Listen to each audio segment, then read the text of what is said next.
Hi, my name is Nicola Smith Jackson, and from Atlanta, Georgia. And I just want to share, like, before FES. Life before FES for us was very stressful.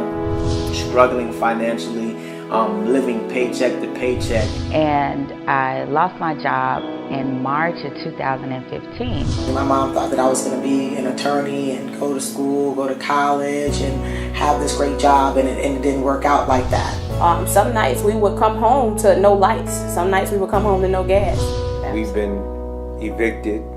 We've been practically homeless.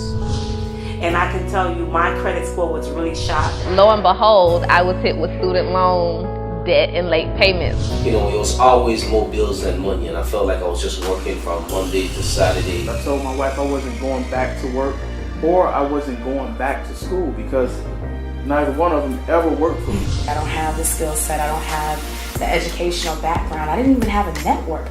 But what I did have was the passion to help a lot of people. And I got a call about this amazing opportunity, financial education service.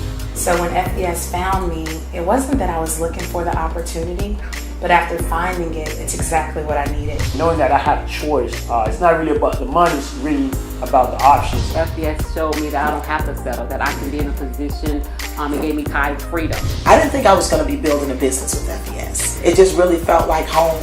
I saw my husband's credit score increase 97 points in the first 30 days. I had a bankruptcy and a judgment on my credit, and the company was able to remove both items within 22 days. Now my scores are well over 700. I'm excited about being able to come out of a storm and have a story to tell.